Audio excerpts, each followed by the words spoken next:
a mais um vídeo sobre contos de fadas. E hoje vamos falar sobre a história de João e Maria, que foi o conto mais votado por vocês lá no Instagram. Então já aproveita, me segue lá no Instagram, se inscreve neste canal, curte esse vídeo, etc.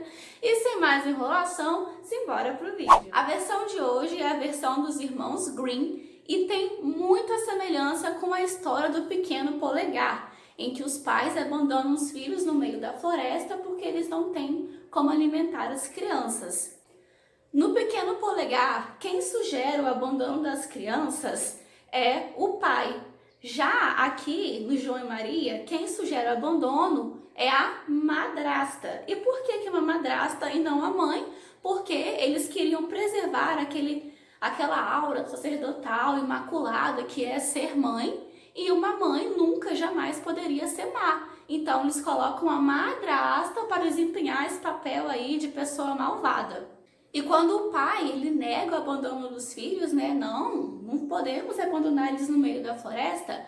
A madrasta diz o seguinte: seu bobo, nesse caso vamos os 4 morrer de fome. É melhor você começar a lixar as tábuas para os nossos caixões. Então, né, já podemos ver como é uma pessoa muito delicada, assim, que fala as coisas bem na sua cara. Mas, assim como é o pequeno polegar, o João, ele acaba ouvindo a conversa dos pais e sabe que ele vai ser abandonado.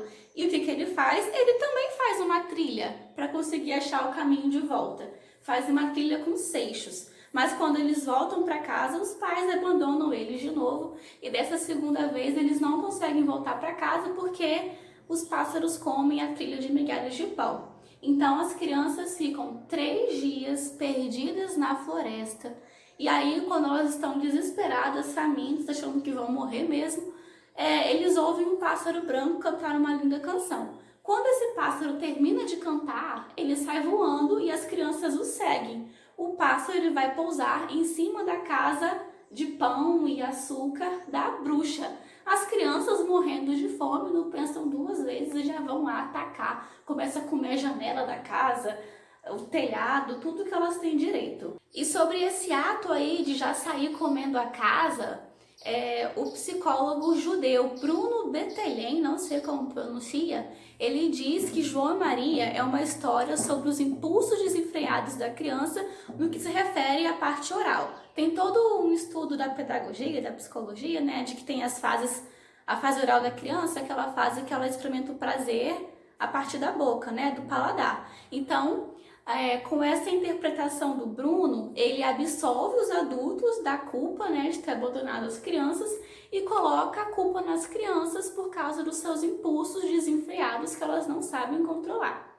E nisso, né, aparece a dona da casa, que é uma bruxa, porém essa bruxa ela era mipo e não enxergava direito.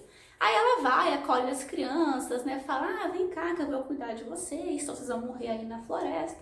Aí quando as crianças entram na casa, a bruxa prende o João atrás das grades lá, né, numa prisãozinha que ela tinha lá, e obriga a Maria a cozinhar para o João para engordá-lo, para que a bruxa pudesse comê-lo. E uma coisa interessante nesse conto de João e Maria é a cumplicidade entre os irmãos, porque no conto todo os irmãos eles se ajudam, um protege o outro.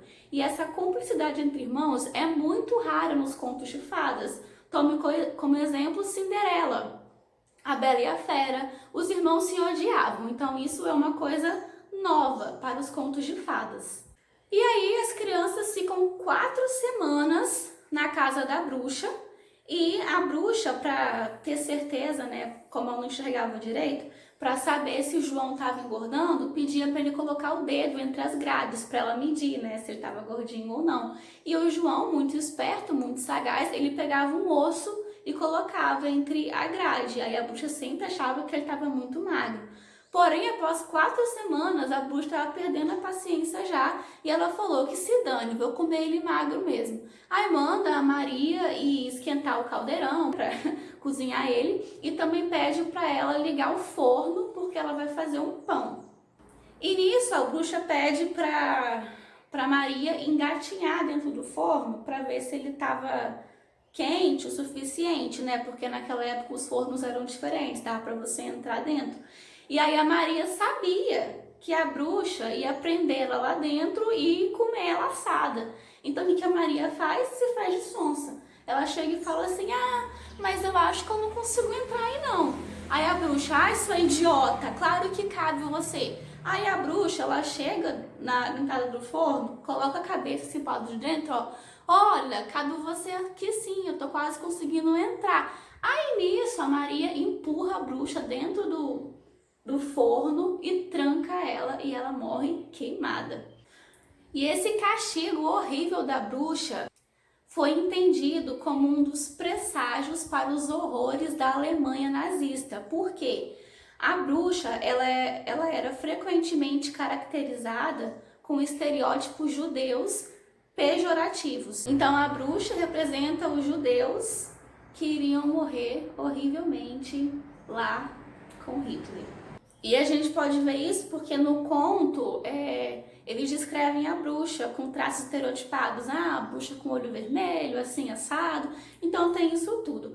Enfim, a bruxa morre, o que eles fazem? Catam tudo que tem lá, catam as joias, o ouro dela. Então nós podemos ver que João e Maria, eles não têm escrúpulos nenhum a sair se apropriando dos bens dos outros.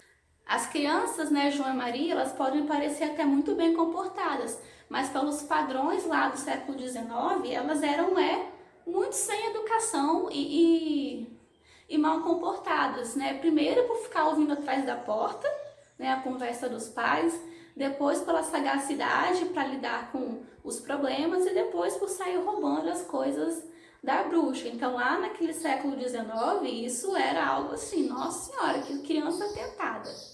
E após roubar as joias da bruxa, para eles conseguirem achar o caminho de volta, eles têm a ajuda de uma pata. Sim, porque eles chegam na beira do rio e querem atravessar, só que o rio ele é muito largo, né, muito fundo. Aí tem uma pata passando por ali, eles pedem ajuda da pata. Então eles sobem em cima da pata, atravessam o rio e conseguem achar o caminho de volta para casa.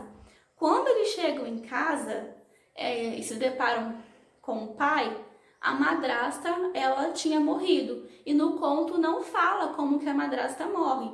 Então fica subentendido que a madrasta era a bruxa, que ela tinha uma identidade secreta. E como a bruxa morreu lá, a madrasta também morreu. E aí eles vivem felizes para sempre. E esse viver felizes para sempre só é por causa dos bens materiais que João e Maria trouxe para casa, né? Que aí eles não passariam fome e nem nada. Bom, então João e Maria é uma história que celebra o triunfo das crianças sobre adultos hostis e exploradores. E a história trata de temas comuns entre as crianças, né, que é o medo do abandono, o medo de ficar perdido na floresta, o medo de ser devorado. Então é uma história que trata sobre todos esses temas aí que se concernem à infância. E também, além de tratar sobre esse tema, nós também podemos mostrar outras lições, como por exemplo, você controlar seus impulsos, né, desenfreados, não sair se entregando a eles, porque as crianças comeram sem pensar duas vezes da casa e quase foram mortas. Também podemos pensar que temos que usar a inteligência acima das emoções para conseguir sair de perigos, entre outras coisas. Bom, pessoal, então o vídeo de hoje fica por aqui. Eu espero que vocês tenham gostado e até o próximo vídeo. Tchau, tchau!